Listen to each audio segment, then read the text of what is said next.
There is a bit of a surprise to the way that they've started the season for you, and I think for fans. What is it? It's the run game, right? You look at the run game, and against the Rams, they rushed for a whopping 85 yards. You had Kenneth Walker with 12 for 64, still had an average of 5.3. That's good. You had Charbonnet 3 for 11, then Geno had 1 for 6, and DJ 2 for 4. Then you go over to the previous game against the Detroit Lions. You look at the numbers. The squad rushed for 82 yards, 17 for 43 for Kenneth Walker, 2.5 per clip. 3 for 20, Geno 6.7 per clip, and then Zach Charbonnet 4 for 16 per clip. They rushed it 25 times. Now, I look at the run game and I go, okay, why haven't they had the success? And I think last week is a great example of that. When we saw Kenneth Walker, some of his runs, his exciting runs were the ones where he's bouncing outside and he's making guys miss. He's picking up, 4 or 5 yards.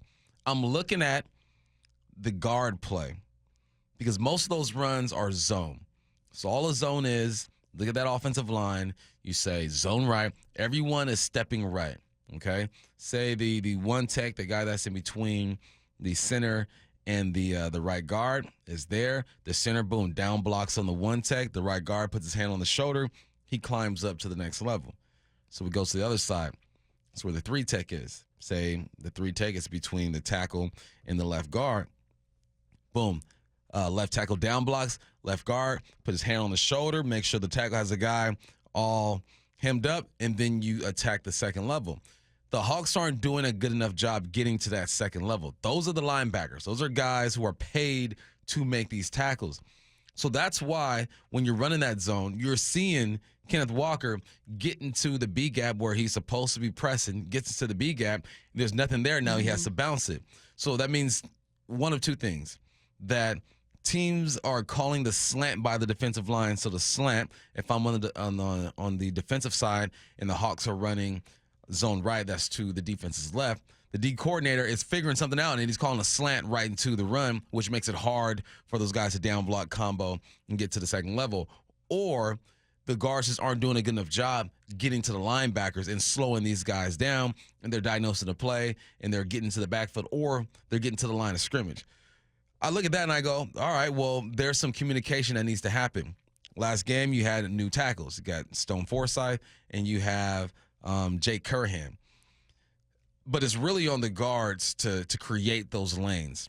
So I look at the run game and I go, okay, so now what can Shane Waldron do to not tip it off? And I could be wrong. Maybe you're not tipping it off. Maybe these DCs Maybe are it's just just getting lucky. amazing play. And the linebackers are just that good, and they're flowing and they're getting downhill or whatnot.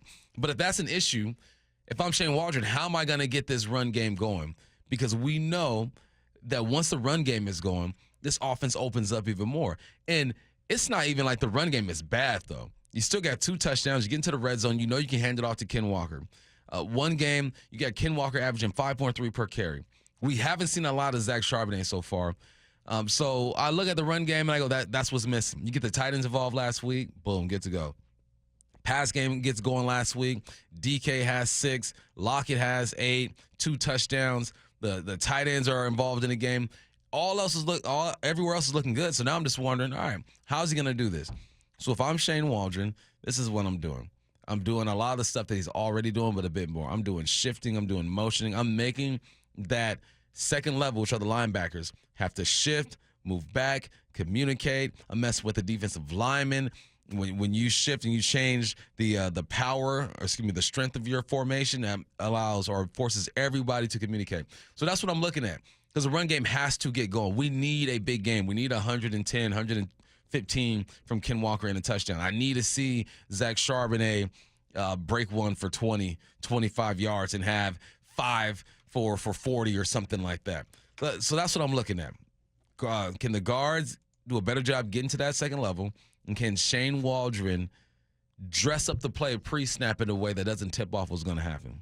I'm trying to look at, we've only had 2 games so far, but just rushing yards allowed per game to see where the next couple opponents are here. And you do have Cincinnati, near the bottom. They've really struggled against the run so far this year. The Panthers are in the bottom third. So you do have an opportunity here against Carolina to put up yardage. I mean, again, Carolina took on the Saints. They have a really solid rush game. I don't know who they faced in week 1. I can't think. I'm drawing a blank over who they played week 1. Falcons. So they obviously have Bijan Robinson, a really good run game. So they've faced 2 really solid teams on the ground.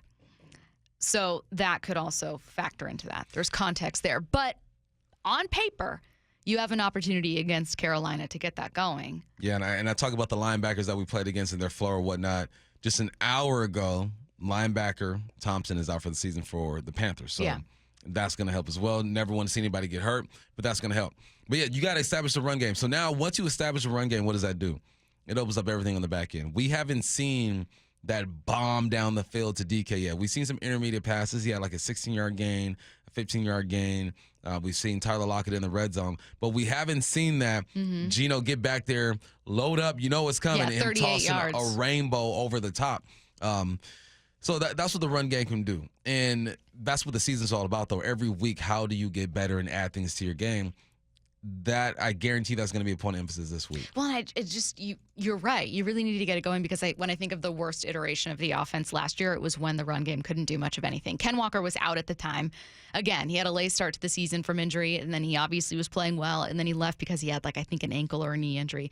Then he came back, but for the couple games that he was gone, they couldn't get much of anything going offensively, and people were like, oh, this offense is falling apart. Geno looks horrible. And you had DK Metcalf in press conferences going, hey, we need to get the run game going, man. I am your number 1 receiver, and I am telling you, stop throwing the ball.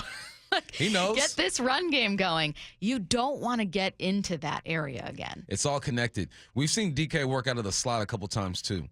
If you got the run game going out of the slot, you get backers to step up and take those false steps. Now the middle of the field is wide open. So it's all connected, and you have the running backs to do it. You got Zach Charbonnet, you got Ken Walker, and I think that Zach Charbonnet runs with a aggressiveness that will allow you to be wrong sometimes, and he'll make you right. He's going to break a couple of tackles.